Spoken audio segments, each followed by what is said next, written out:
of the Pontiac School District. Mr. Secretary, roll call, please. Yes, sir. Vice President Bowman. Present. Treasurer David Smith. Present. President Garrett. Present. I'm here. Trustee Hannah. Present. Trustee Terry. Present. And Trustee Turpin. Present. Sir, you have a quorum, 7 members. All right. And your time is, sir? The time now is 6 p.m. Thank you, sir. We want to stand for the Pledge of Allegiance, please. I pledge allegiance to the flag of the United States of America and to the republic for which it stands, one nation, under God, indivisible, with liberty and justice for all. Need a motion to amend the agenda. We need to take off under the regular working agenda, the recreational MOU with the city of Pontiac. So Need a moved. Support. Sir? So moved by Trustee Hannah, supported by Trustee Bowman. Point of order. Go ahead, sir. I'm also asking if we can add in special recognition to the agenda. Right during the superintendent's report. Can you just go with it? Okay. Thank you, sir. Don't ask no questions. Yes, sir. Thank you, sir. Can we add that, please? Yes, sir. Yes, Thank you. sir. You want to amend the motion, Hannah? You want to add that to the motion, to your motion, Yes. to add special, Add special recognition? Recognition to the You support? Okay, support it. Moved Y'all by, thought I was the boss. This don't mean nothing. It don't mean nothing. moved by Hannah and support by Bowman. And we're going under superintendent's report. That is correct. That'll The be first one. the first one. So Yo and Yo audit presentation will move down to B. Audit impact to general fund will move down to C. That's correct. And A will be special recognition. Thank you. Okay, no problem, sir. Any other amendments to the agenda? You sure? Roll call, please. Yes, Treasurer David Smith. Yes. President Garrett. Yes. I'm voting yes. Trustee Hannah. Yes. Trustee Terry. Yes. Trustee Turpin. Yes.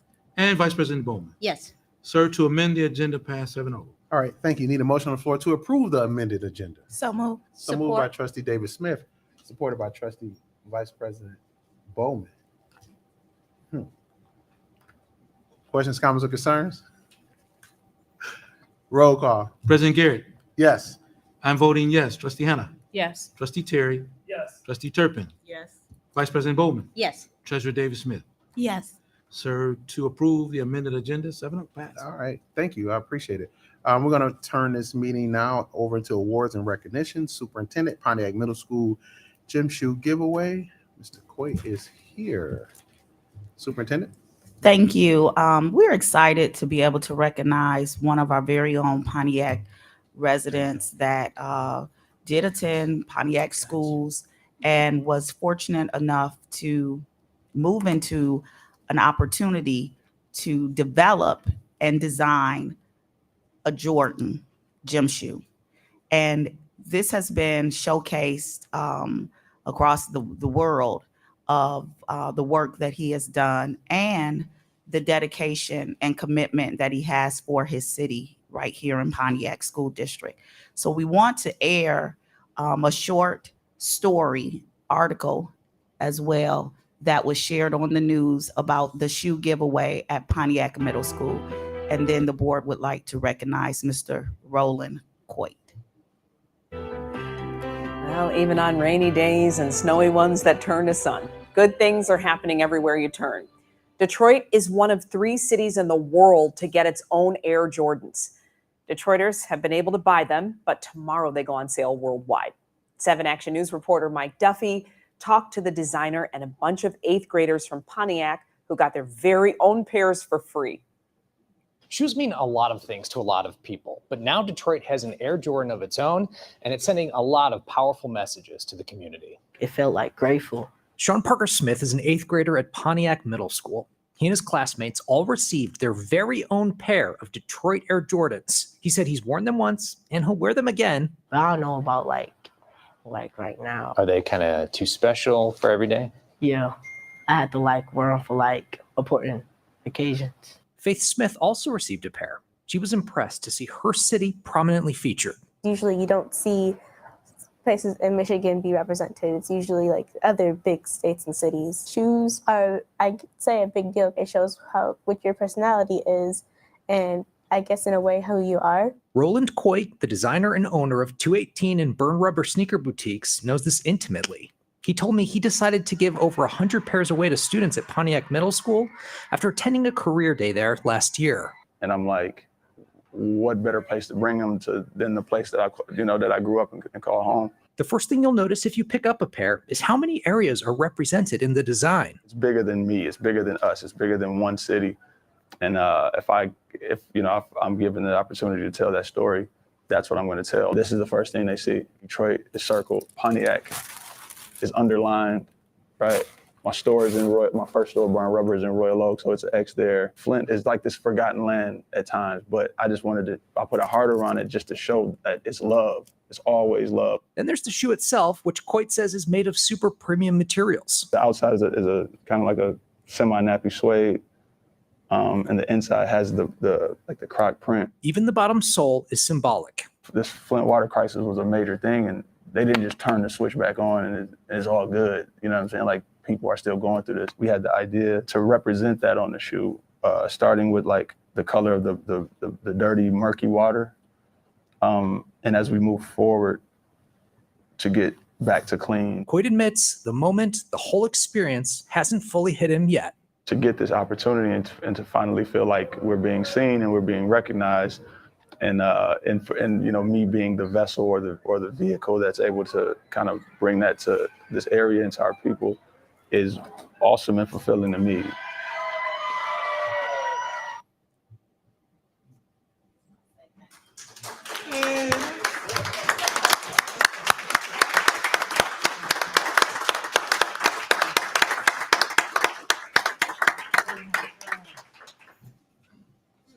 So We do have a board resolution. we have a resolution, and of course, if the secretary would do us an honor in reading this resolution, Definitely. honoring Mr. Roland Coit. Thank you. Before I read this resolution, is Coit? Great. Where can I get me a pair? Easy cowboy. Size 13. No, I'm buying. You are a blessing. Thank you. The School District of the City of Pontiac Board of Education resolution honoring Roland Coit. Whereas the School District of the City of Pontiac has been privileged to have numerous students educated within the district who have gone on to do exceptional things. Whereas Roland Coit grew up in Pontiac and attended Pontiac School District. Whereas he has become a successful entrepreneur, artist, and designer in the Metro Detroit area. Whereas his talents were recently honored and recognized on a global scale by Nike through his selection to create a limited edition shoe, which he created as an homage to Detroit, Flint, Pontiac, and the region. Whereas Mr. Coit continues to honor his roots through returning to Pontiac School District to share his story, motivate students to pursue their dreams, and demonstrates that anything is possible despite the odds. Whereas he recently surprised middle school students with their own pairs of his coveted shoes before they were even released to the public. Wow. So let it be resolved. The Board of Education for the School District of the City of Pontiac hereby celebrates former student Roland Coit and his achievements. Resolved that we are proud of the work he has done and look forward to celebrating his future successes. Resolved. The Board of Education expresses our deepest gratitude for his continued support of Pontiac School District students and the inspiration he brings to each student he reaches. Sincerely, the entire board, adopted on this date, October 24th in the year 2022.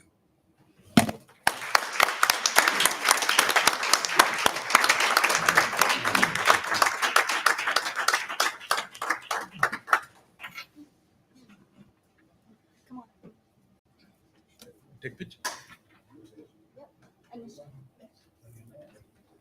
Got the camera. I wasn't really prepared to say anything, but this is extra special because, you know, I'm from here. My entire family's from here. My grandmother was the assistant superintendent for felt like 100 years. My grandfather was principal at WHR's, I think WHRC years ago. And like I said, my entire family grew up here. So when I got this opportunity, the first thing I thought was to figure a way to give back to Pontiac, of all places, you know. And like I said, I really appreciate it. It means the world to me. And that's really it. Thank y'all. Originally, then they moved to Ottawa. Man, your grandmother babysitted my family, McBall and I. It's crazy. Yeah. Yeah. We live next door. Yeah. Cecil is my Cecil's father. your father? And my mom, Boomy. Oh, yes. Oh, my goodness. Need to get fast. This was your dad. Bring it in the front. You got the picture? Oh, you get it already? Did you get it already? He got it already. Man.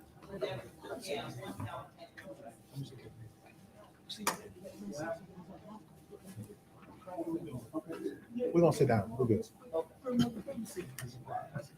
That's a blessing. Wow, thank you. All right, comments from the board at this time. Trustee Davis Smith. I just want to say that I followed you musically. My brother is Ben Poe, so my boys and all of us watch you that way. And when I saw this, you do this for the students, it just touched me so much because I appreciate the fact that you came back to give back to our children, and it meant a lot to them as well. So thank you so much. All right, thank you. Trustee Hannah. Yes. Thank you, Mr. Coit. I'm familiar with your store in Royal Oak, your Burn Rubber store. I know your partners, Rick and Yolanda Williams. So I'm especially proud of you from being here from Pontiac, and I appreciate you coming back to give back to our students. All right, thank you. Trustee Turpin. Yes. So I just want to say thank you with a sincere sense of gratitude, and thank you for sharing your blessings, your talents with our students. Again, thank you. Trustee Terry. Want to say thank you again. It's an honor to see people giving back to their community. I know some people don't think that's important, but to me personally, I think that's very important to give back to your community. Let them know that, you know, you never forgot about them, you know, even though you didn't moved on, but, you know, it's still there. And, you know, that whatever you got out of Pontiac, it went with you wherever you went. That humbleness, the appreciativeness, and all of that. So it's awesome to have this opportunity for you to come back here and do something like that for the students. Thank you. Vice President Bowman.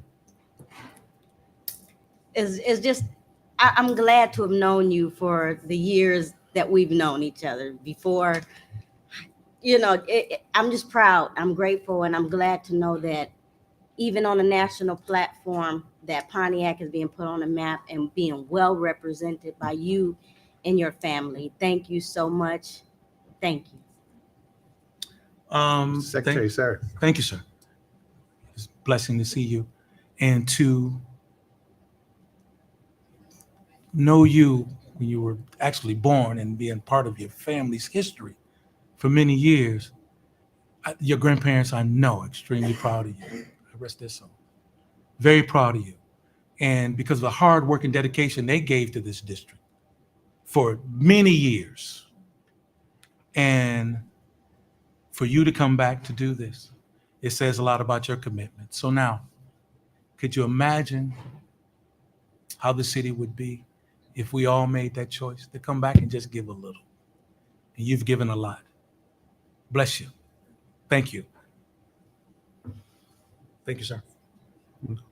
Well, because I don't want to get emotional, because we basically started our journey probably around the same time, and I remember him at 2 or 3 o'clock in the morning when he leaving the studio, and before the stores, before this recognition, before everything, and it's my friend, that is my brother, and I appreciate you for being this example the lives that you touched at that middle school, just for them to say what they can do.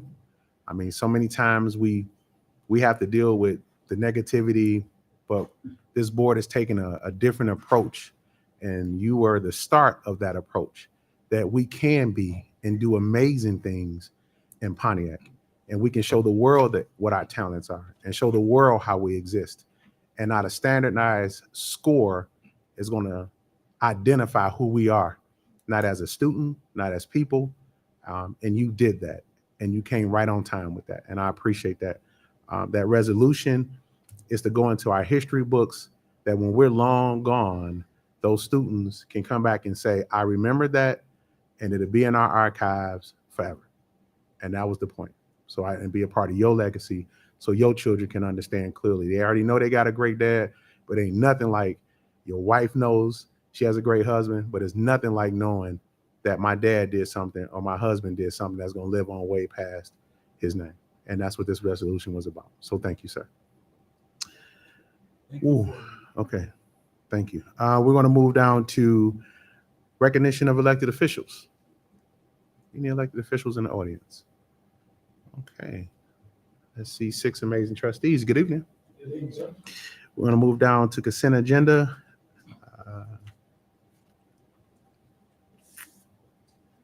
Need a motion? No more. It's consent agenda. I'm sorry. Mr. Secretary, roll call. I'm voting yes. Trustee Hannah. Yes. Trustee Terry. Yes. Trustee Turpin. Yes. Vice President Bowman. Yes. Treasurer David Smith. Yes. President Garrett. Yes. Approval of the consent agenda passed 7-0. Thank you, sir. I'm going to move down to information from the superintendent and administration. Superintendent report as the amended agenda suggested. Special recognition. Superintendent, turn it over to you. Thank you. I will turn it over to Board Trustee, Vice President Bowman, and Trustee Gross.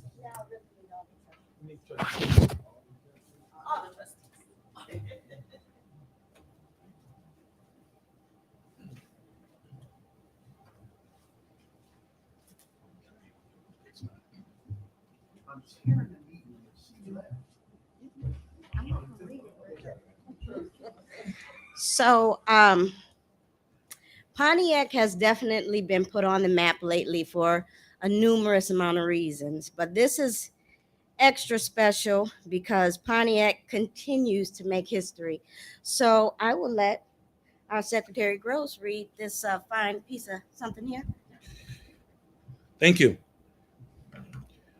With the great appreciation, the Pontiac School District honors our President, Gil Garrett. We celebrate your groundbreaking appointment as National School Boards Association Director and Chairperson of the Council of Urban Boards of Education. Your leadership in these national forums provides an exceptional platform to share our story with other districts while simultaneously gathering valuable insights from peers across the country, all of which will further enhance our district's success. Thank you for your leadership and stewardship on behalf of this district, presented on October 24th, the year 2022.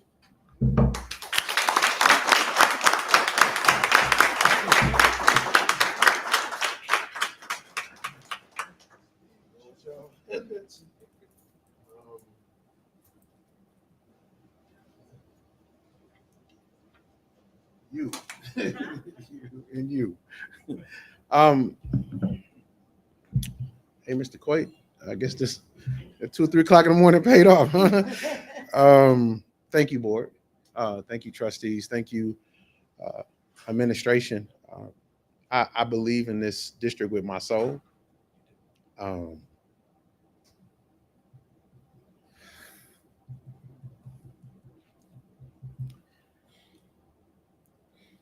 It's good to get recognized, but even better, I'm able to do this because I have good teammates. I have a staff, I have an administration that I can count on. There's teams of people in this district that do things over and beyond. I've pressed and pushed, I've yelled, I kicked, I've screamed, You've answered the call every single time. And it's easy when you can talk about somebody else, right? I get it. I just love this work. And I'm going to continue to do this work to the day I die in this district. There is no retirement for me because our babies still need to be educated. And there are still people who don't think that they deserve to be in these classrooms. And so till they take the breath out of my body, I'm going to continue to keep doing this work. And at national level, they're going to know our name now, right, Mr. Coit? They're going to know that name. They're going to know Pontiac name now. I appreciate y'all. Thank you.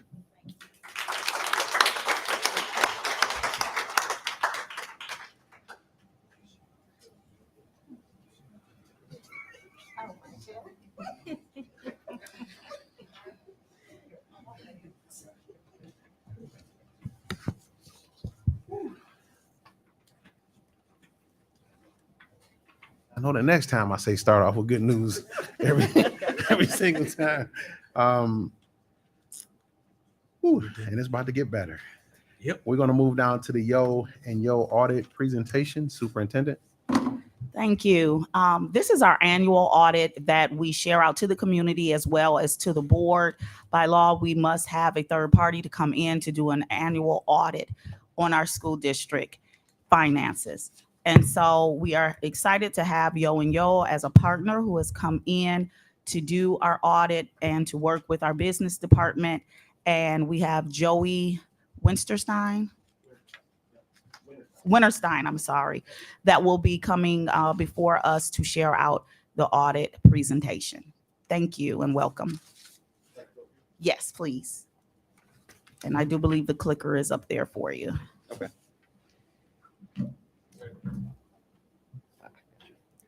Well, as Kelly had said, my name is Joey Winterstein. I'm with Yo and Yo to present the results of the audit. The trustees and the board members, you should have all gotten a copy of everything that I'm going to be walking through. It should be a... Can you pull the mic up to you just a little bit? Oh, yep. Sorry, I'm a little bit tall. But there should be a copy of the financial statements, the single audit report, the PowerPoint presentation, and the governance letter. Most of what I'm walking through is going to be this PowerPoint presentation. That's what we'll focus on. So first, I'd like to go right into the results of the audit. So proud to say that we were able to get an unmodified opinion for the financial statements, which means, as it says here, the school's financial records and statements are fairly and appropriately presented and in accordance with accounting principles generally accepted in the United States of America. This includes the design, implementation, and maintenance of internal control relevant to the preparation and fair presentation of financial statements that are free from material misstatement, whether due to fraud or error. So essentially what that means is when we went through the audit, we did not find anything that would say that the statements were incorrect in any material manner, is essentially what that would mean. We'll kind of walk through over the next few slides what the statements look like, with the balance sheet, the income statement, and a few other like budget comparisons as well. So moving on to the next slide, this is the balance sheet of the governmental funds of the school district. There's a few things that I want to point out in here. The first is that your general fund, if you look on the left side, the first column, the total assets is about 22 million in the current year, with total liabilities of about 8 million. So that means your fund balance is about $12 million, which is pretty impressive. It's been a gradual increase over the last couple of years, and going back, which we'll see later in the presentation as well, but going back even like 7 years ago, the district was in a deficit balance. So seeing how far it's come since then is very impressive to see that. Everyone hear that? $12 million fund balance. That is unheard of for us for at least 17 years. Yep. So there are a few other things I want to point out on this page, and that's mostly just to kind of see comparisons of last year, just in case you were to compare the financial statements. The biggest changes that you'd probably see on the balance sheet would be you'd notice that the cash and the investments changed a little bit. I mean, cash went from about, I think it was 83 million last year to 31 million this year, and that's mostly just moving the cash from the actual cash accounts into investments to get a better return on the cash. And that's mostly those bond funds is what it was from the 2020 school bond. It was just moving those and reallocating those a bit. The other big difference is down in the liability section. This year, the total governmental funds accounts payable was right about $9 million, compared to last year was about 3.5 in total. And that's all because of the bonds for the most part, because the bonds are being spent more. You're going to have more accounts payable at year end, which is what caused that increase for the most part. If we move on to the statement of revenues, expenditures, and changes in fund balance. The few things that I want to point out here is the general fund. As you can see, you have that change in fund balance of about $4.6 million. That's an increase in fund balance of $4.6 million in 1 year. The main increases in revenues in the current year was resulting of federal grants, specifically any of the COVID funding. The district received quite a bit of education stabilization funds, or ESSER funds, as well as like ECF, the emergency connectivity funds, that resulted in increased funding there, as well as property values increasing, resulting in more property taxes received as well. One other thing that the board, or that the district did this year as well, that I wanted to point out, was that they refunded 3 of the bonds that were outstanding, actually getting lower interest rates as well. And that resulted in, if you compared this page of the PowerPoint to last year as well, you would see that there was a large increase in revenues and other sources, and a large increase in expenditures and other sources. And that's pretty much a good portion of that is because of the fact that in that other sources, it includes those bond proceeds and the payments to pay off the old bonds. And so you might see, I think it was an increase of a total of 27 million. That was all basically refunding those old bonds and getting them into a lower interest rate in the current year. So if we move on, this is the comparison to the budget. I wanted to point out a few things here. So as we talked about, we kind of explained why the federal revenues increase and why the expenditures increase as well. But I also wanted to point out this difference column on the far right. That's the difference between the budget and the actual expenditures and revenues. You'll notice that the actual revenues received was actually higher than was budgeted, and the expenditures was actually lower than what was budgeted, which kind of shows that you did better than you expected in both areas, really, which is good. But also, if you see, that's only about a 1% difference on either side, which is a very accurate budget. And I've done quite a few presentations this year, and most of them are a little bit higher. So and that tells you that your business office is doing a good job with their budget, sticking with it, and continuing to press down on keeping the budget, or keeping in line with the budget that's approved as well. So the next few slides kind of show the breakout of where the money is coming from and where the expenses are going to. So if we look at this one, a few things that I want to point out: most of the revenue for the district either comes from the federal government in federal grants, from the state government through the state aid, or from the local, like property taxes and things like that. Between those three, it's about, I want to say it's about, let's see, about 85% of the revenue that you receive is through those three sources, all of which actually went up this year, which also helps with the fund balance. That was why that increased as well. On to the expenditures. You'll see that the majority. I think you jumped ahead. Oh, thank you. You jumped way ahead. Okay. On the expenditure side, we see that most of the expenditures that the district has is related to salaries and benefits, as well as purchase services, which is also fairly related to the salaries and benefits as well, because a lot of those purchase services are things like substitute teachers and things like that as well. So that is where the majority of the budget is tied up. And then you also have, so you've got about 55%, I believe, 55 to 56% in just salaries and benefits, and an additional 18% in that purchase services column. And then you had about 15 million in debt services. That was paying off the old tax anticipation note, as well as principal payments on the current debt as well, the bonds. Then you had a few other things, some smaller categories like supplies and materials, which was only about 4%. Capital outlay was about 3%. And then there was other miscellaneous purchases and stuff like that, like transfers and things at 1% as well. Only got one slide that time, right?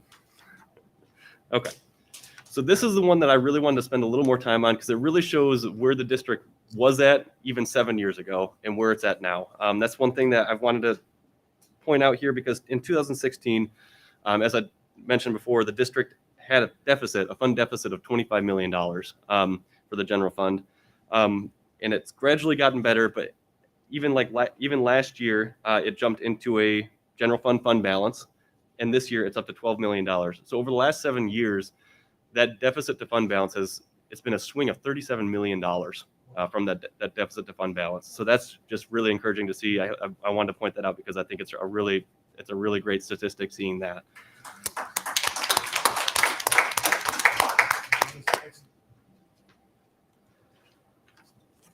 On to the results of our single audit as well. Another thing I wanted to point out, so we're going to jump in and say this would be the section that we would report if we had any findings, which would be anything that would constitute a material weakness, a material noncompliance, or significant deficiency. And I'm glad to say that there were no findings in the current year, which I believe, I know I was talking to Jim a while ago, and I believe it's been 2005 was the last time that has happened. Wow. So I wanted to make sure I pointed that out as well, because it's good to see that. So down into what we actually tested for our single audit, that will be our audit over the federal awards, federal fundings. We ended up having to test 3 major programs. A major program is a program that we're going to test that is typically hits a certain threshold, or it's required to be tested, that we have specific audit procedures for, that we'll walk through and test the actual federal funds that came in through that program, through that grant. The 3 major programs we ended up testing was the Emergency Connectivity Funds, the Title I Part A, and the Education Stabilization Funds, or the ESSER funds. 2 of those programs we actually ended up having to test because the federal government said that they are a higher risk program. And then Title I that would have been Emergency Connectivity Funds and the Education Stabilization Funds. And then the Title I was something that we hadn't tested in about 3 years. So it's required to test at that point as well. Because of that, we ended up testing about 76% of the federal funds, which goes to say that if we tested 76% of the federal funds and still did not have a material weakness, that's another great statistic for the district as well. All right, Diane. And then down at the bottom, it's just reiterating that we had no material weaknesses, significant deficiencies, or material non-compliance within those federal funds either. I've only got 2 more slides, so this is moving fairly quickly. But the governance letter, that is the printed out packet that you have. There's a few things that we have to go over in here, including the accounting policies that were adopted in the current year. That is related. The only accounting policy that was adopted in the current year was GASB 87, related to leases. It's on page 2 of the governance letter, and it's essentially it requires leases, if they are a lease liability, to be recorded as a right to use asset, and then a lease liability as opposed to just being expensed every year. And then for leases receivable to be recorded as a actual receivable on the books as opposed to just recording the income every year. The other things we have to report are the accounting estimates. You had estimates, the government or management had estimates related to the useful lives of its capital assets, the net pension liability, and the net OPEB liability, and then management's estimate of the accrued compensated absences, which was based on currently hourly rates and policies regarding payment of sick and vacation banks.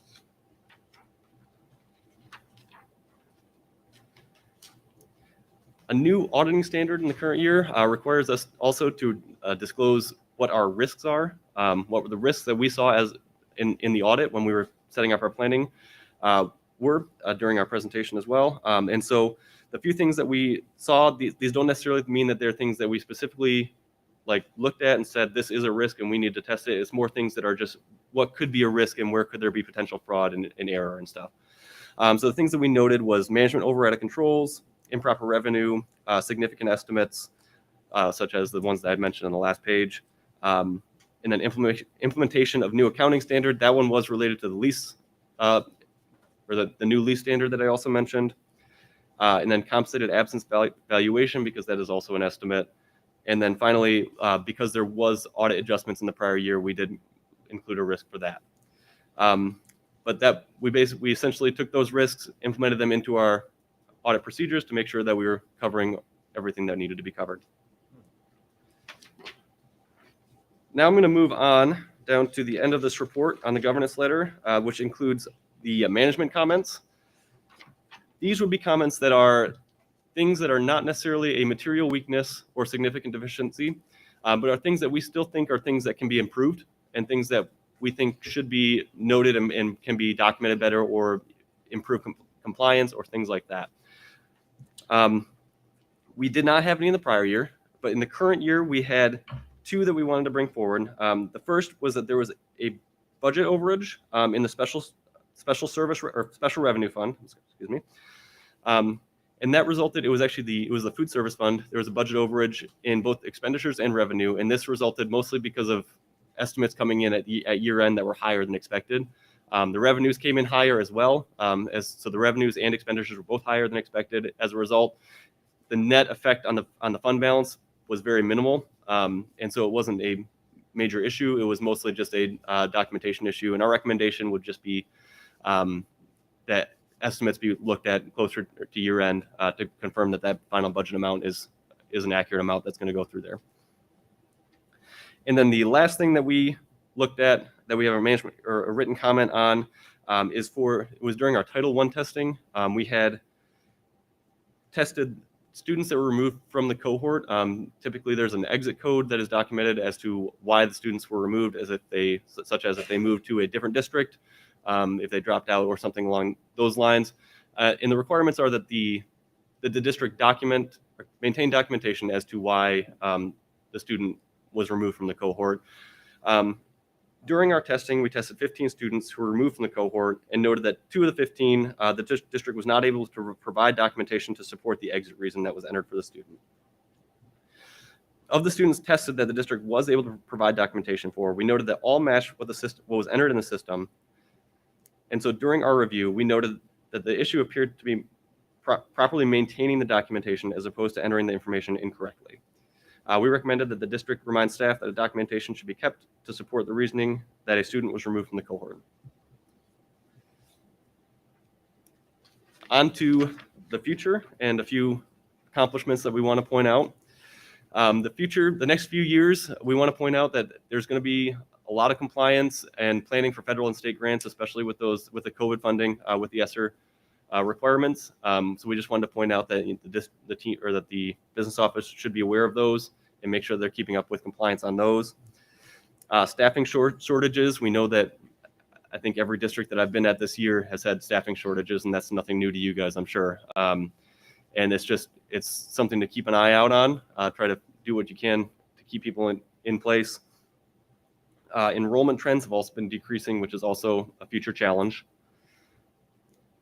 And then the last thing on that list for future challenges is budgeting with current one-time federal funding. That would be things for budgeting for the future once funding such as like the ESSER funding is gone. Making sure that the funding for the school going forward is still in place even without that funding coming in if it does not come back, So the accomplishments part, I want to point out that I've already discussed a few things, but I wanted to point out the business office staff because they did a great job this year on getting everything to us, first of all. And the fact, like we've discussed before, that there was no finding is the first time since 2005, I think, that Jim had said that there hasn't been an actual finding in the audit report. That's very impressive. So we wanted to make sure to point out an accomplishment there.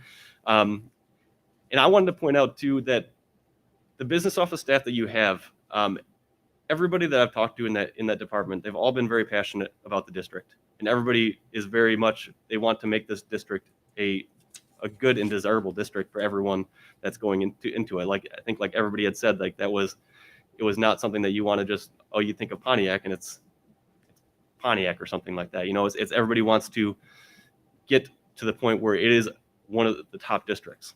And I think that was one thing that I wanted to point out was that everybody was very passionate about that. The current fund balance is at 15%, which again, I've talked about the fund balance many times tonight, but that's just a very impressive number coming from 7 years ago being a deficit of $25 million. That's very impressive. And then business office staff consistency as well. That's what we've talked about a little bit, but you guys have had a consistent team for several years now, and that shows. It helps a lot having consistent people that want to be here and that do a good job and care about their job. And so that really shows. That is all I have. Does anybody have any questions? Go ahead, Sue. I just want to take this moment to thank Jim, Steve, and Diane. If you all could just stand, I want the community to see that we have a team of individuals that really have done a phenomenal job.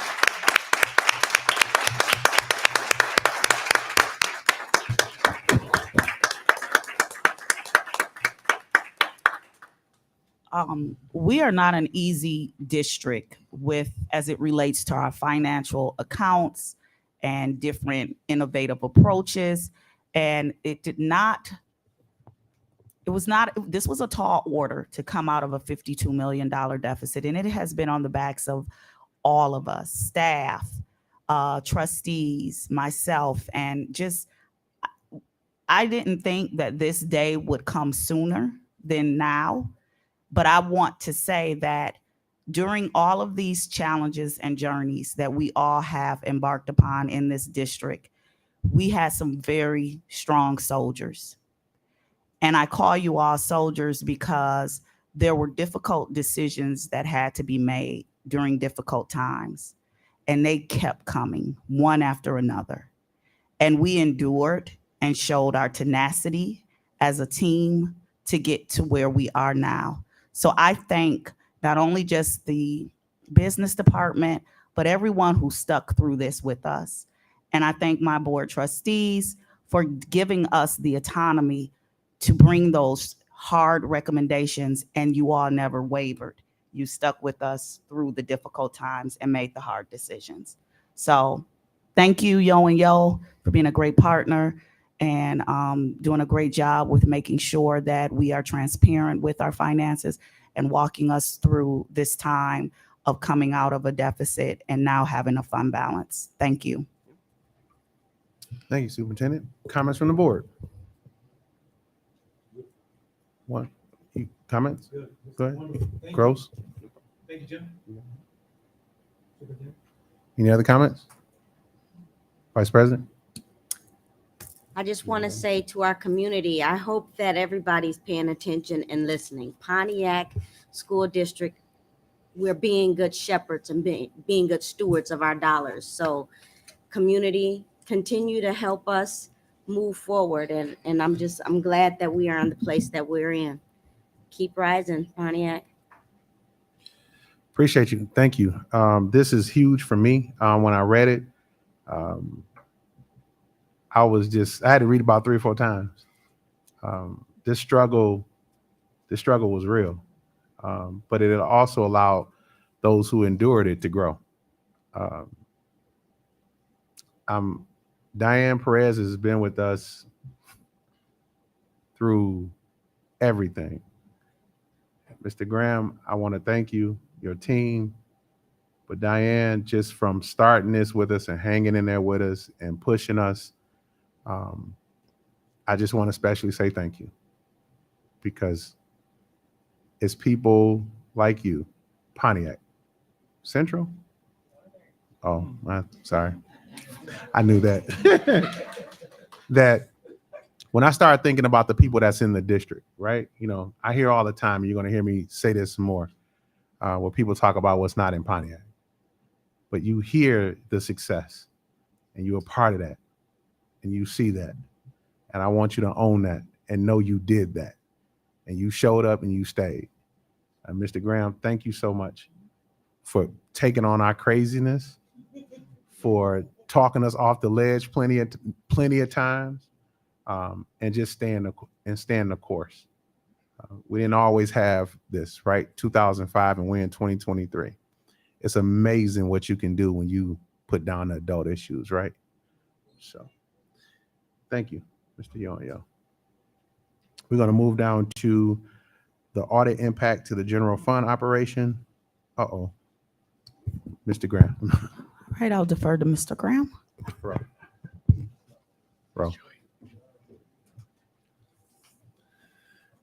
Good evening, President Garrett, Board Trustees, Superintendent Williams, community.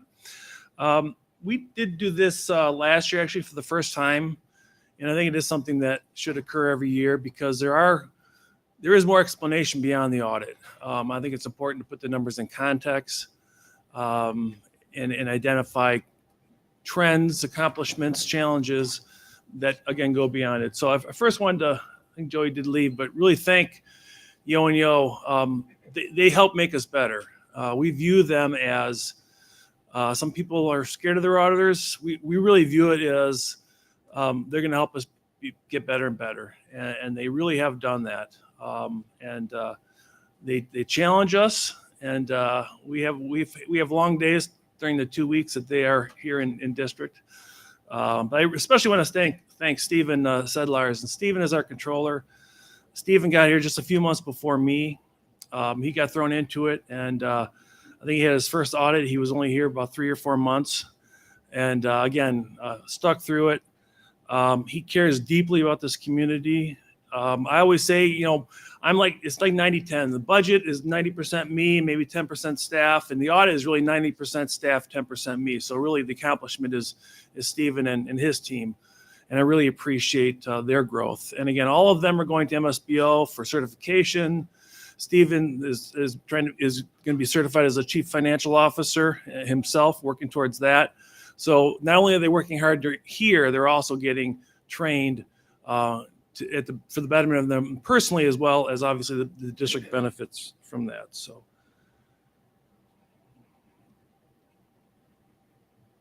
I think I broke it. There we go.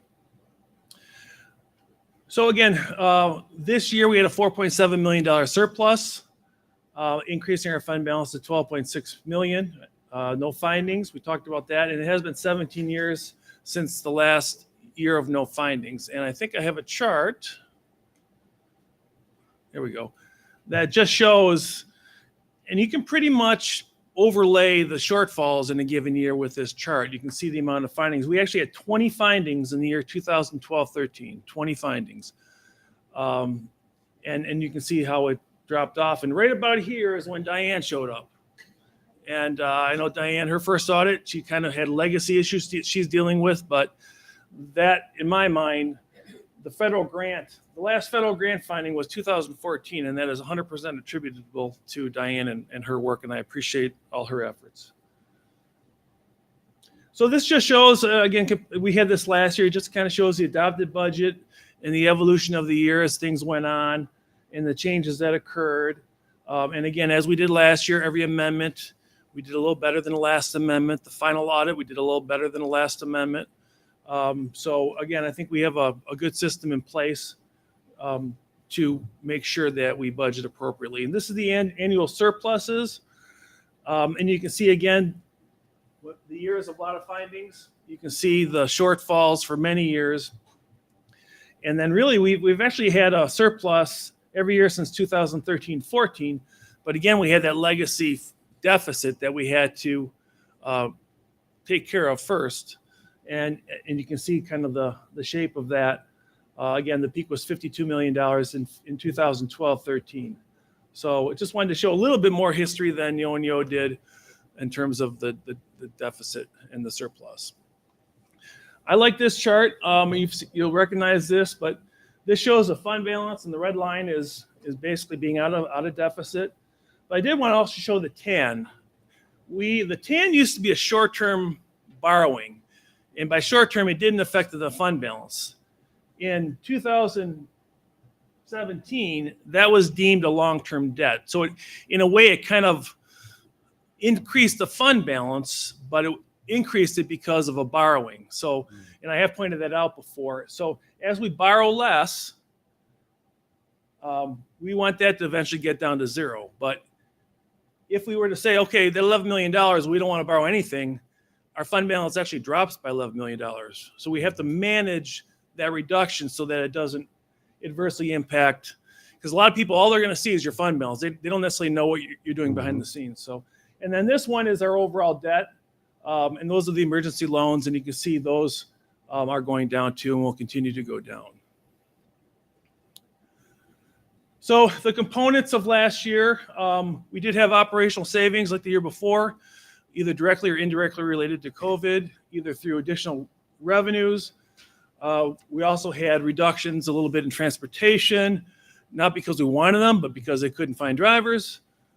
Same thing with some of the other areas. We just couldn't get staff in here. So we did have some savings on those those areas. We also had some open teaching positions.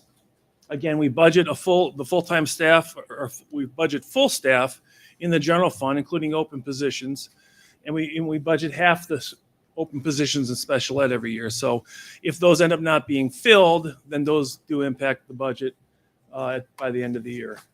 And again, ESSER dollars, we don't, not anymore, but at one point they were able to offset some of the existing employee salaries. So again, items that will impact future budgets, and this is a little bit related to what Joey said. Obviously we get the full staffing that will impact the budget. We have recent union contracts, one's tonight. As you know, and I explained when we adopted the budget, we did not adopt pay increases because they didn't occur as of yet.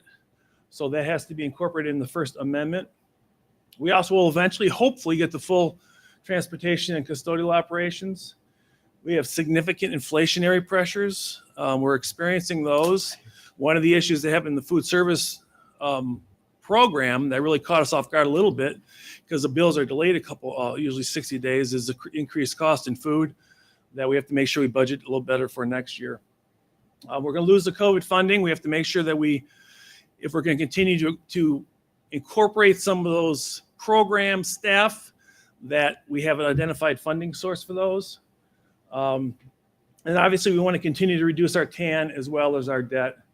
And if we have any new programs, initiatives, we need to obviously incorporate that into the plan also.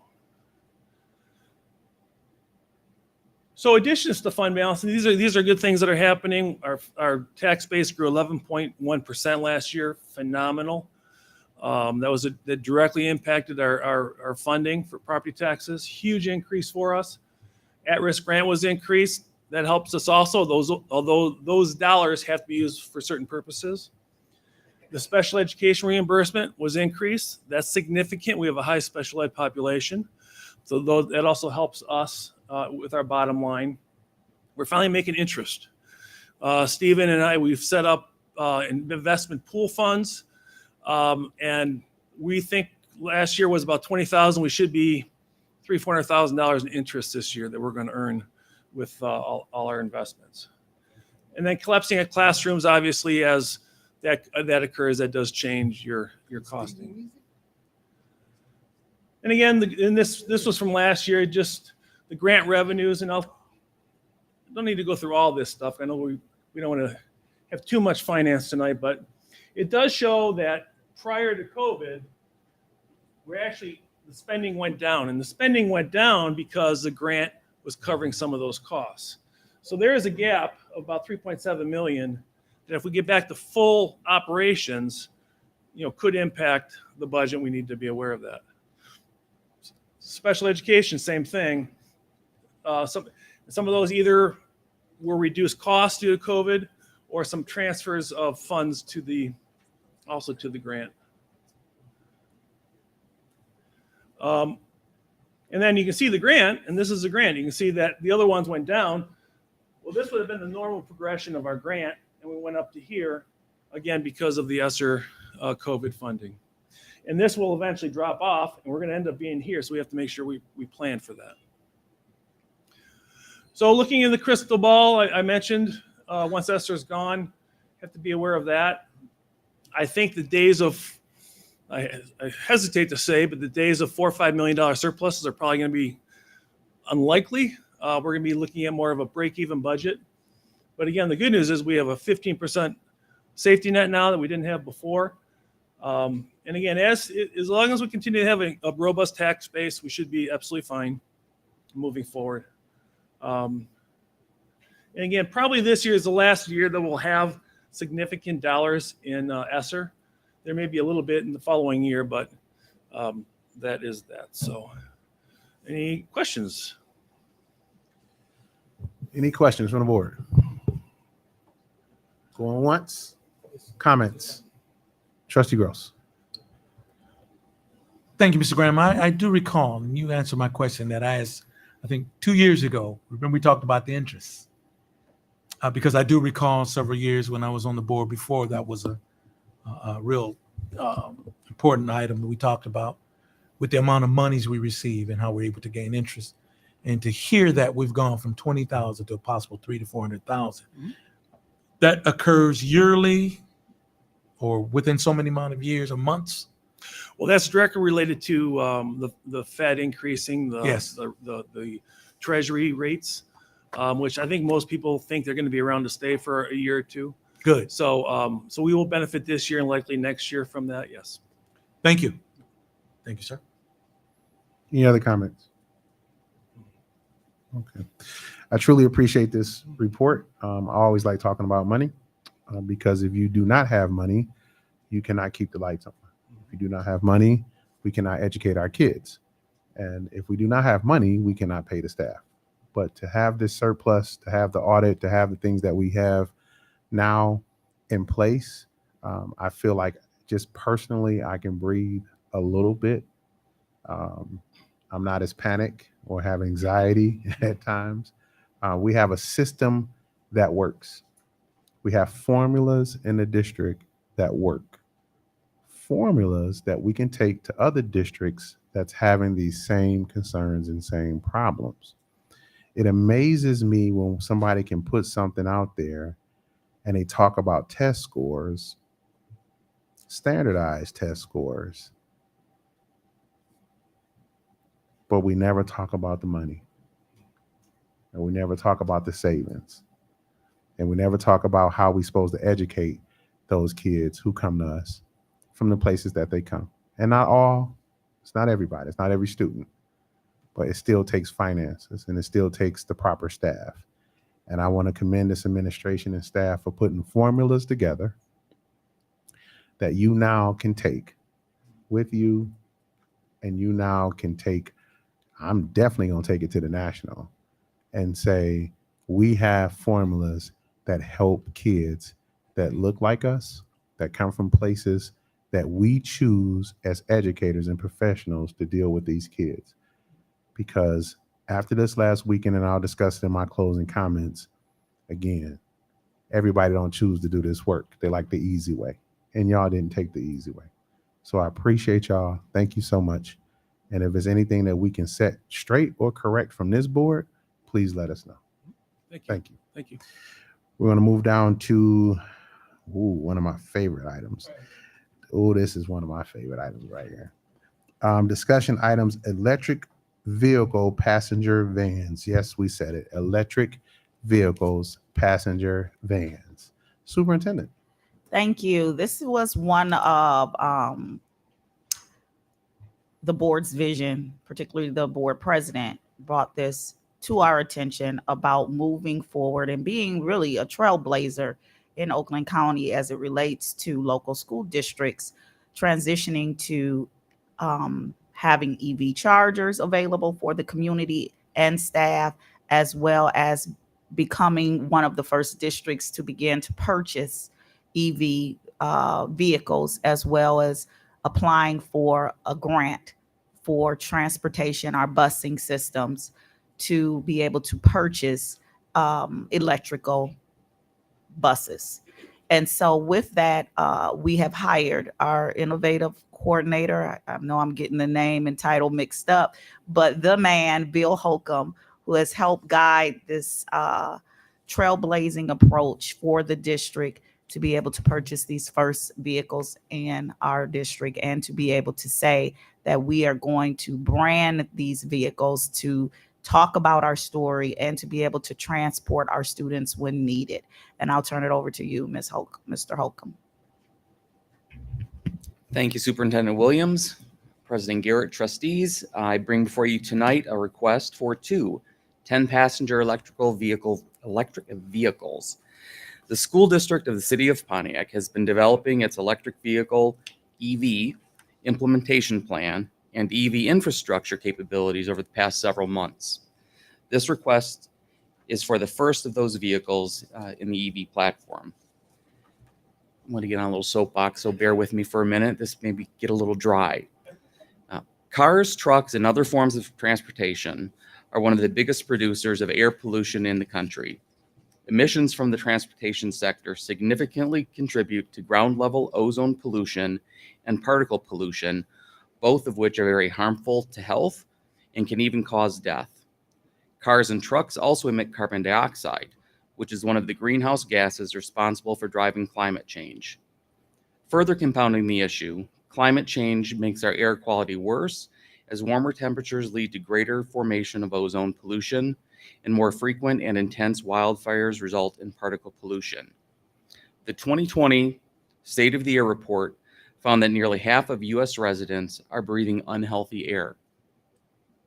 We need to clean up our dirty cars, trucks, and buses if we're going to continue to make improvements to our air quality. Let's not be talking heads, rather conscientious stewards of our environment, and show our students and community that we are laying the foundation for their futures. EVs are 4 times more efficient than diesel and gasoline vehicles and offer significant fuel cost savings, according to the Union of Concerned Scientists and Greenlining Institute. With fewer and less complex parts, EVs are easier to maintain, resulting in less downtime and lower lifelong operation costs. EVs offer instantaneous torque with nearly silent acceleration. With much quieter motors than gasoline and diesel-powered vehicles, EVs reduce traffic noise, benefiting our students and surrounding community.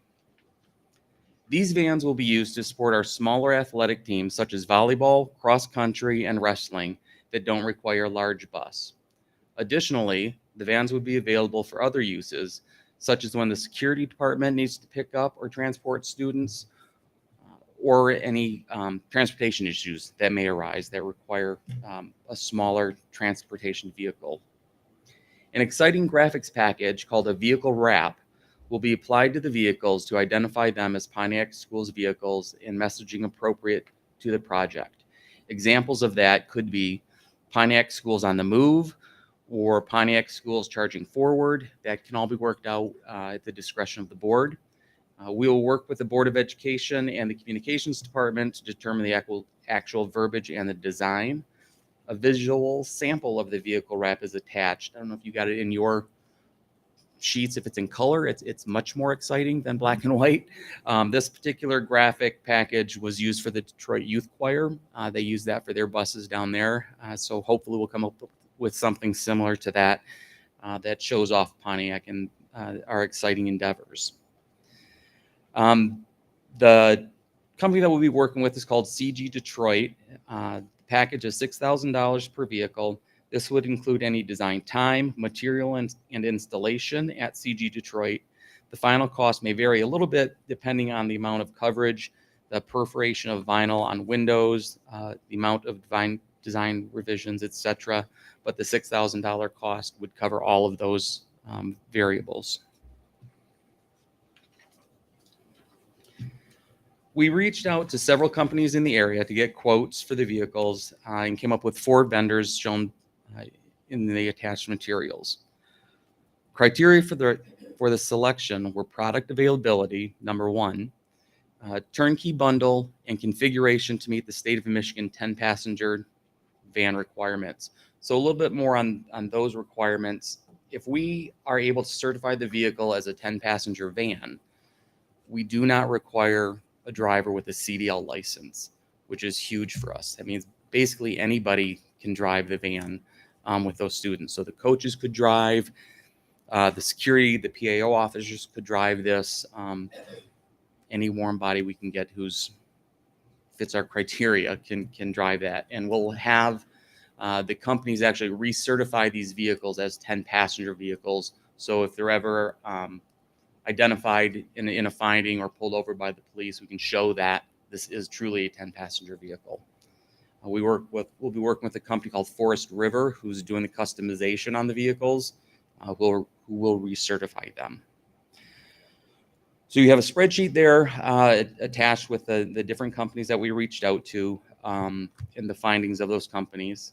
So it is the recommendation of the administration that the Board of Education approve the purchase of 2 EV transit van bundles from Creative Bus Sales, which was the lowest complete bid in the amount of $209,598, and a graphics package provided by CG Detroit in the amount of $12,000. There you go. Thank you, Jim. That was a bear. Right. Any comments from the board? Trustee Gross. I think, were we eating? Yes, we were at lunch. And the president came in and he was grinning from ear to ear. I thought he won the lotto.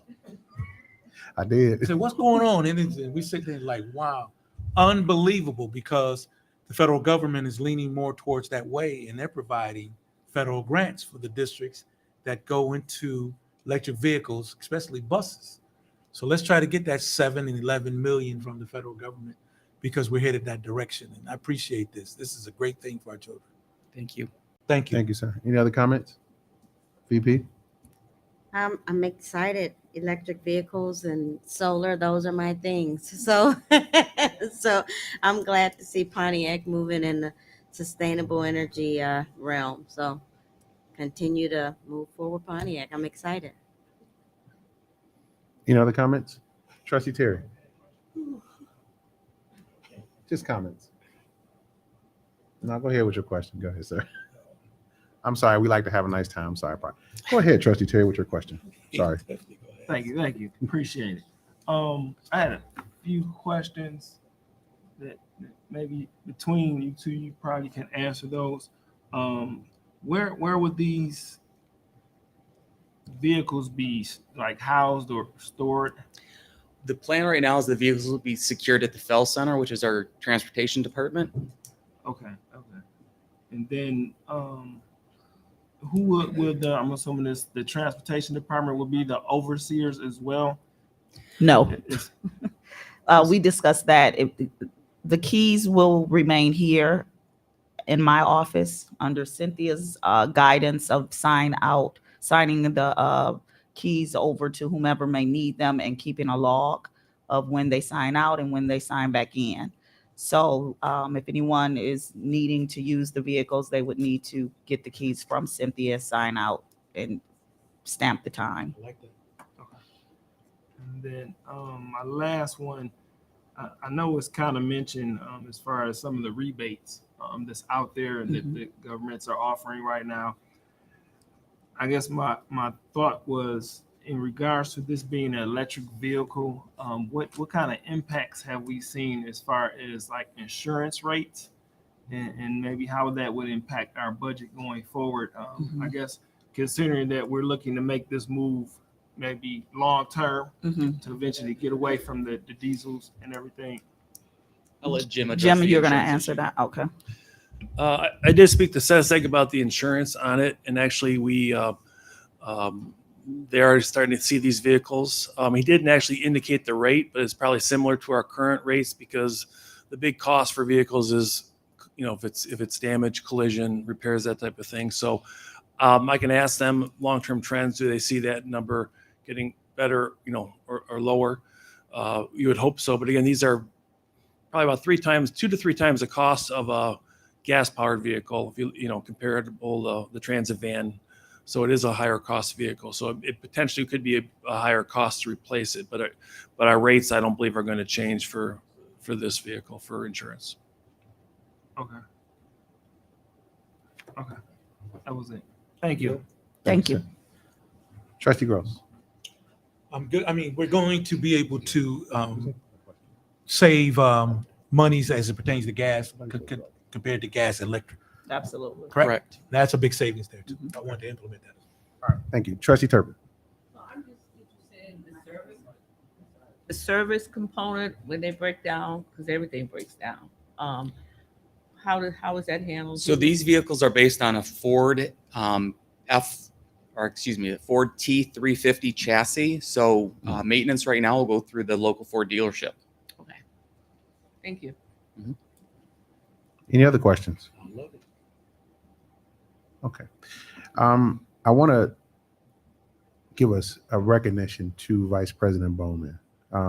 Outside of being my handler and the person I go to when I get stressed out and I need to be talked off a ledge, when I came back to the board, I noticed in our elementary schools they had rooms where they were taking kids, and I didn't know what the rooms was, and I used them a couple of times, right?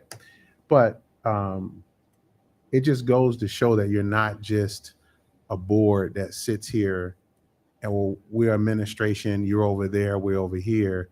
When there is good ideas, when there are ideas about what the future should look like for our kids, I appreciate this board for bringing those ideas. And I believe it is my job at that point to figure out how we implement them. We were in San Diego. We were in San Diego when we had the conversation about electric buses. I skipped a class to go to a school district to see it actually in action because I wanted to see it. Because you got to bring proof back to this board and the superintendent. Like, you got to see it with your own eyes, right? And so I wanted to talk about it. So thank you, and thank you for continuing to be innovative. This board continue to be innovative as individuals, but collectively look what we can do for our students. Can you just imagine when our students show up to one of their games in the electric buses, and they get these electric vehicles, and they get to talk about the innovative ways that their school district that they're representing at that time is moving? Can you imagine the kids that when they have to be repaired, or they're sitting there and they go through your CTE program, or one of your kids is recognized as one of your electrical engineers through your CTE program that you approved, to say, you know what, I think I can fix that. Can you imagine that? Can you imagine a 1%er? Can you imagine that? A 1%er. Yeah, I can imagine that from a 1%er. So thank you. I need an action item. Move down to approval of electric vehicle passenger van. So move. Support. So moved by Vice President Bowman, supported by Trustee David Smith. Questions, comments, or concerns? Hey, Mrs. Terry. Roll call, please. Trustee Hannah. Yes. Trustee Terry. Yes. Trustee Turpin. Yes. Vice President Bowman.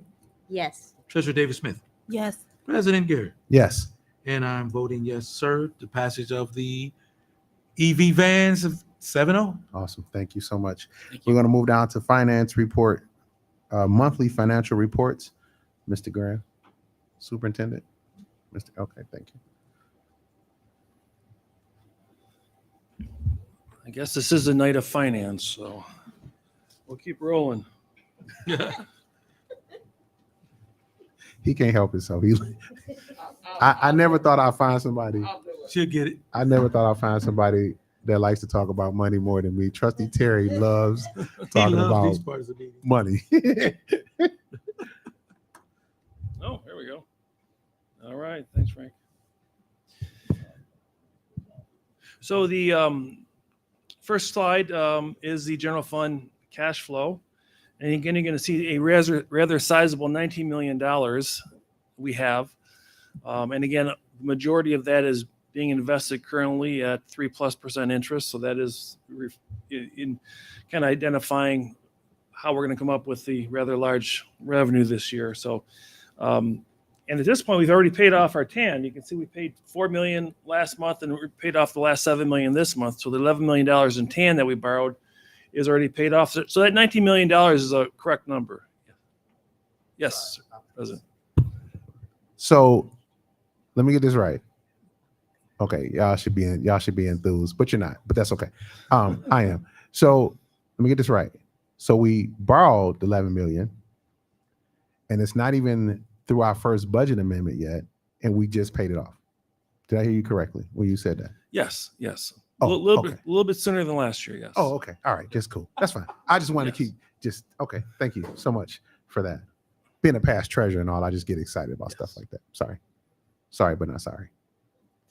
This is again the new chart I created a couple of meetings ago that shows the cash flow with and without the TAN, and I identified that now you can see that even with if we didn't have the TAN, we'd have still a sizable cash flow. And again, as I mentioned at the earlier agenda item, we can't just not borrow $11 million because that would reduce our fund balance by $11 million overnight. So we have to be careful with that.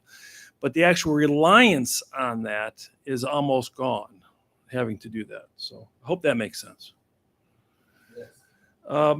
Budget actual revenues, again, September is our first full month of the fiscal year. And you can see that primarily the revenues are going to be your property taxes, and that does show in this chart as such. The expenditures through September, again, we started to see instructional costs come in September, and in July and August, obviously schools aren't in session, so you're going to see the chart starting to change. But you can see the expenditure categories.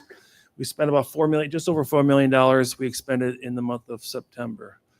This is the income statement. We did update the new fund balance on there. So again, as I mentioned, the $1.5 million surplus budget this year did not include salary wage increases for the unions. So That is going to take that down quite a bit. So that will change with the First Amendment. Wanted to point that out. But again, we have the $12.6 million fund balance now as our beginning number. Food service.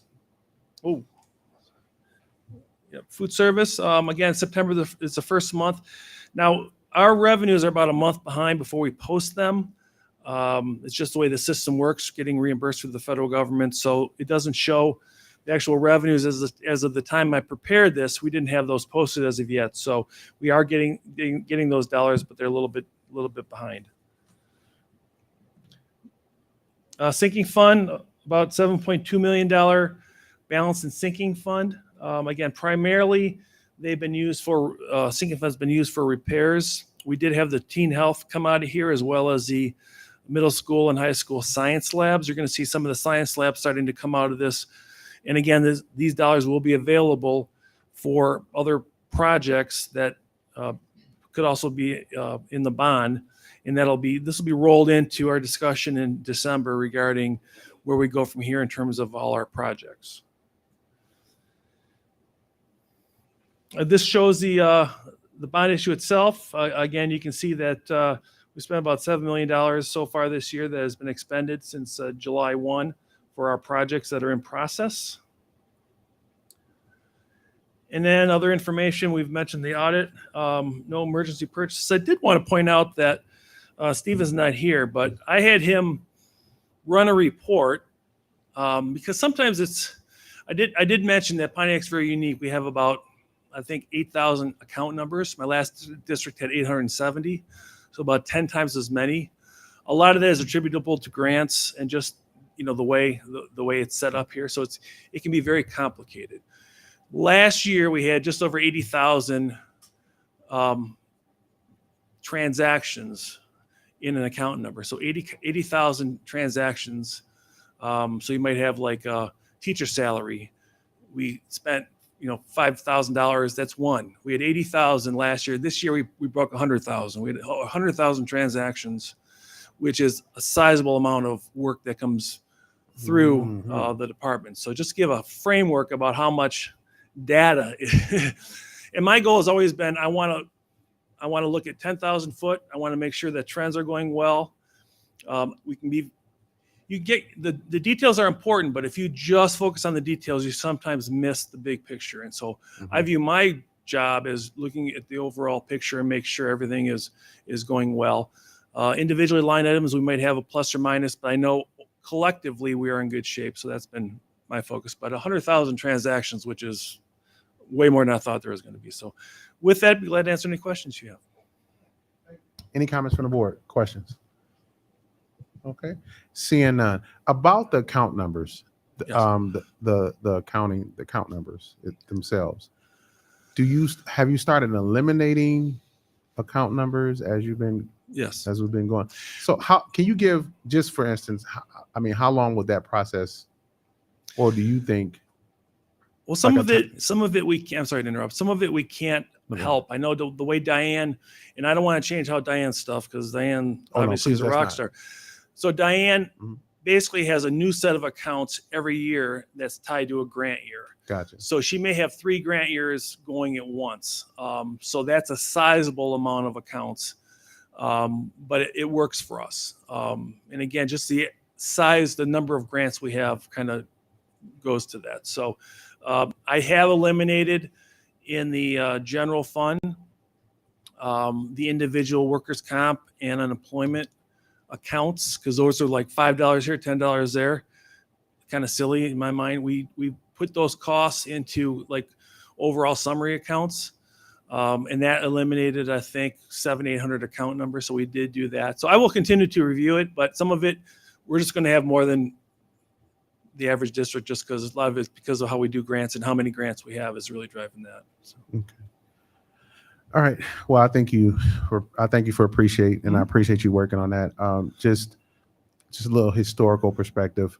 It was designed like that on purpose. Yeah, makes sense. So now that we've gotten through the financial difficulties, forensic audits, those kind of things that come into play, we can start working on getting rid of all of those line items, because we definitely know where the money going now. So I appreciate it. Thank you. We're going to move down to monthly bond presentation update. Soup, Mr. Graham, Mr. England. I'll have Juan Vasquez III start off, but we'll be here to answer questions. All right, thank you. Superintendent Williams, President Garrett, members of the board and the community, good evening. Good evening, sir. Here for the our monthly board update, exciting. So starting with Bid Pack 10, Pontiac Middle School, we still have our dates up there. We had extreme supply chain challenges on this project that we've talked about with electrical. Working with the AOC team, it appears we have a solution that is occurring to expedite these dates. Right now, until we have the product in hand, right now the dates are still shown, but we do have a plan potentially for the end of February that is discussed. Again, a lot of things need to be delivered. We have delivery dates, but we were able to find a solution with the switch gear and then the components for that piece.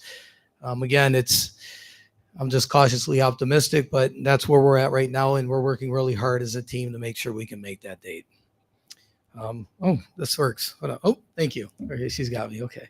Looking at pictures, if you recall, 2 months ago, we looked at the classroom mechanical upgrades and some of the demolition pictures. Last month, we focused on the cafeteria and the corridor, the architectural features that are occurring with the soffits and the ceilings.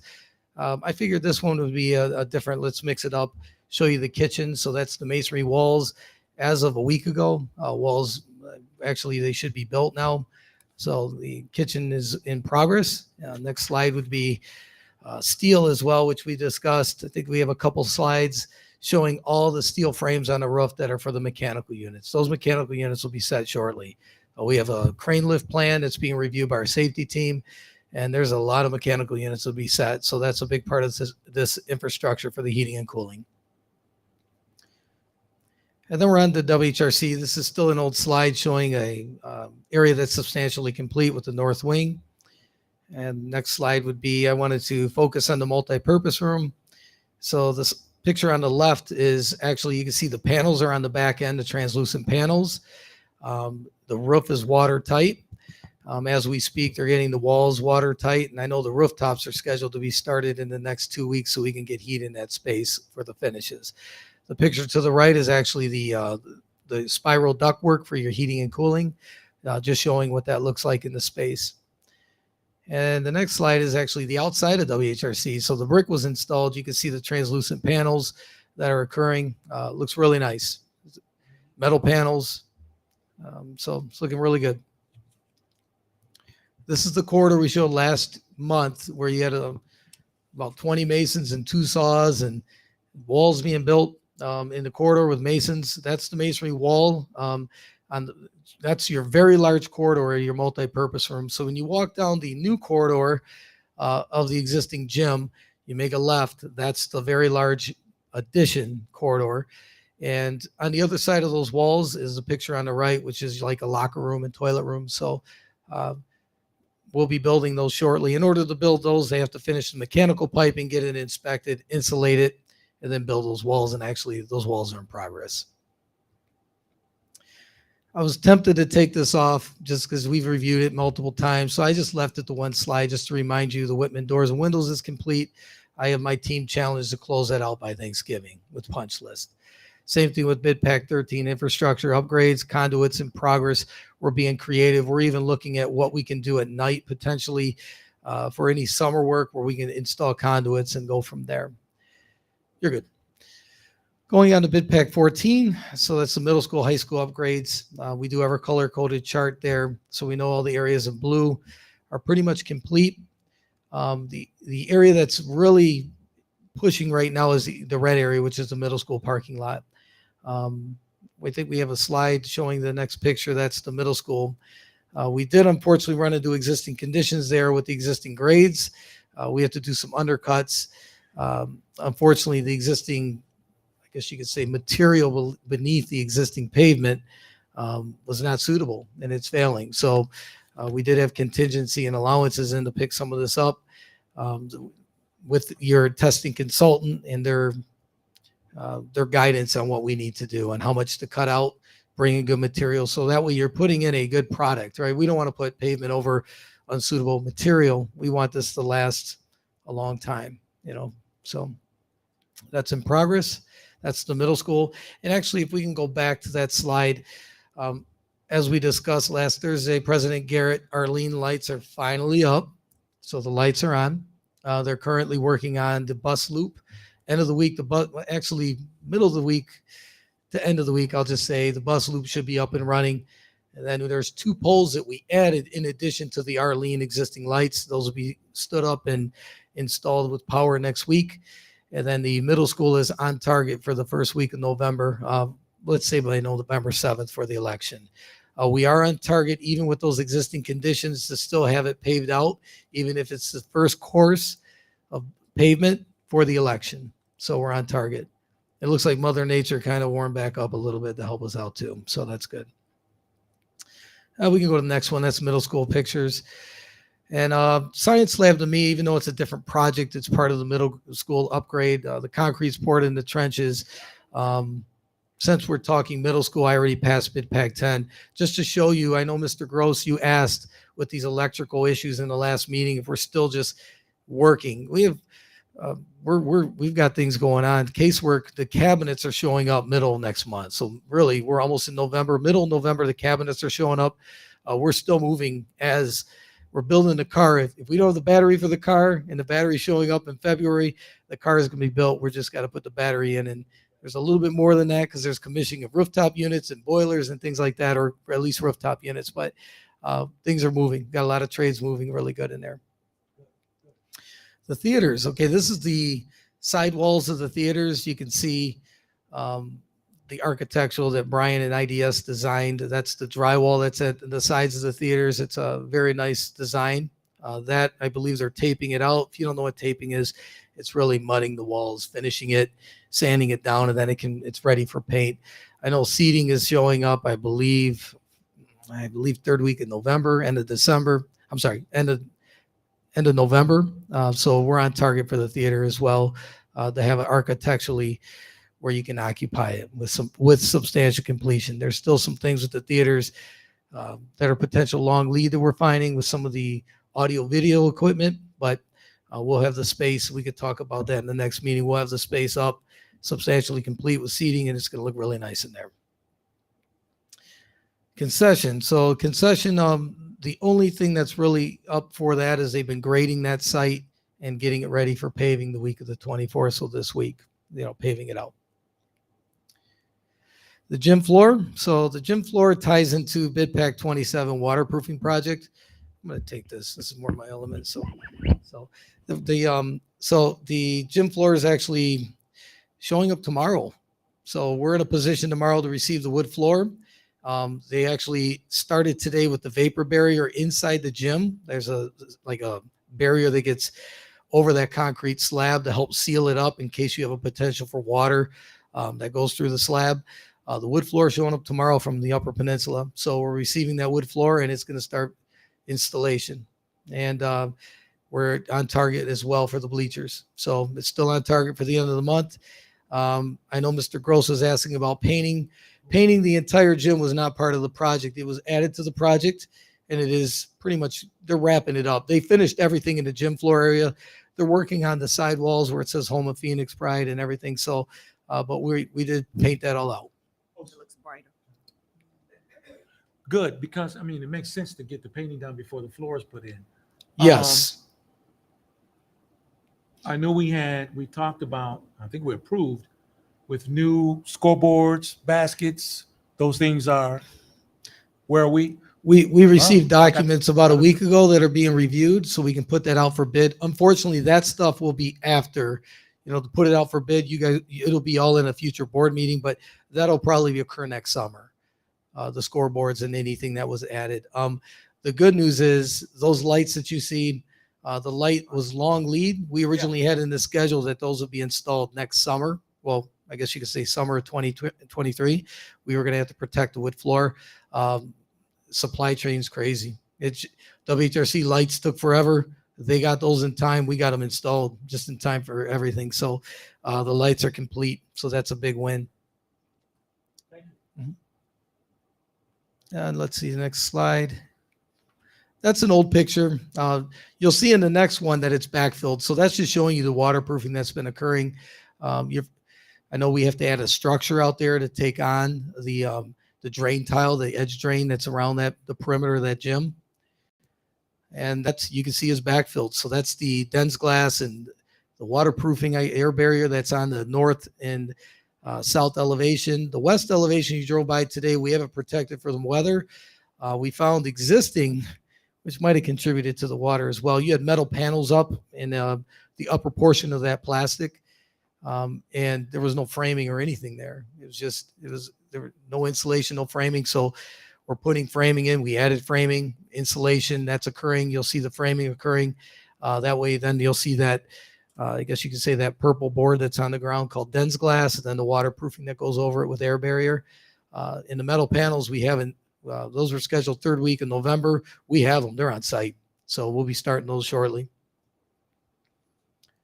And then the contingency update. I know we look at this closely in AOC and ARC, just reviewing where we are with contingency to make sure that, a lot of these hidden conditions, these undercuts like at the middle school, to make sure that we're not going over what we have in our approvals of the 20% when we go to the board on those approvals. So we look at those very closely, as well as the construction schedule. So I think that, and then supply chain, I don't want to be, it's just not getting any better. Right now, I know switchgear was 50 weeks. I think it's 70 weeks now. It's right now, I don't see anything getting better. So we just have to be proactive. Even I know the team is looking at Series 2, potentially what can we order now for things that are 2 years down the road, a year down the road, so we can have that material in hand and we can go forward. Even at WHRC, we ran an existing condition there with power. We needed to add a disconnect by code. That was 50 weeks. So we had to get creative and find one. And I could tell you, I should have mentioned at WHRC, that was a big win. Power is up as of Friday last week. And actually right now startups are happening. We got the boilers, wasn't scheduled to be started up till Friday, but the startup team, when the supplier shows up, they show up. So they showed up today and they started the boilers. We got hot water flowing. We got rooftop units scheduled. We have a lot of startup occurring now that we have power in the building. And once you turn power on, you got to get some bugs worked out. The fire alarm's been down in some areas, so not really down, but get some of the troubles worked out, get the lighting back on the right time and things like that. So things are good. Any questions? Okay. Any questions from the board? Trustee Gross and Trustee Hunt. Yes, this one's to the superintendent. We just approved the security team, I think last board meeting. Any updates, if everything, how things are going accordingly?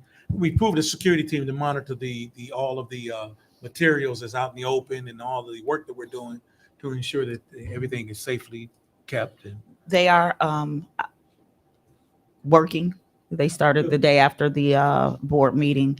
We did have just was made aware of this by Chief today that there was an attempt to break in at the high school, but it was stopped and they caught the individual. So it is working out fine. Yes. Thank you. Thanks. Any other? Trustee Hannah. Yeah. Thank you. I'm happy to see we are making some great progress. And I did notice substantial completion dates for a lot of the projects, but I didn't notice one for WHRC and I could have missed it. But do you have one? Right now for WHRC, I can provide to you. I can provide it and email it out. We do have a similar to the parking lots. It's a color coded chart that says each area. I can get that to you for each area. Okay. That's not a problem. Thank you. Okay. Any other questions? Any? All good? Okay. Thank you. Thank you. Excuse me. Move down to discussion item, Pontiac High School bond contingencies. Mr. Graham. Thank you, Mr. Graham. Yes, let me grab that one here. So similar to what Juan was speaking of, we had, can you guys hear me? Here we go. Now we can. Yeah, sorry. We had a significant cost increase due to the poor soils in the parking lot project. Essentially, if you were to put pavement over that, the parking lot would not last. So you have to take out soils, bring in rock, that type of thing, and it is very expensive. Want to also mention this pump station. Essentially, we have to put in 22 feet down under grade to be able to pump out all the water coming from the high school, the drains, to get that connected like it should be properly into the storm sewer. So that did cause the individual project to go over the contingency for the site upgrades. So the bear that you have before you does show that we have plenty of money overall in the high school through all the projects. We are asking, though, to combine all those contingencies because, as you can see, some of these projects are very small in dollar amount. And if we were to exceed the contingency, we'd have to stop all work until we got approval from the board. So we are asking for the high school to combine those. And that way that will allow us then to process this change order for the site upgrades that I just spoke of. So those are the only items that we're aware of that are a concern right now. But to allow us to continue to move quickly and get everything done, again, we're shooting for February 27th to have the middle school done, have WHRC done. Every hour counts. I mean, John has called me at 9 o'clock at night and I've approved something because we don't want to wait till the morning. So hours do count. So we are asking that you allow us to combine these contingencies as presented. Okay, thank you. Any other comments? Trustee Terry. I just want to be clear. So with the combining of all of the contingencies, it's going to roll into one, but it's going to be able to be used for any of them that's still open. Yes, specific to the high school. Yes. Just specific to the high school. Yes, and so, while the site is partially high school, middle school, so I have to add that little caveat to that. These are all basically high school projects, so we cannot use this contingency for WHRC or anything like that. This stays within the high school.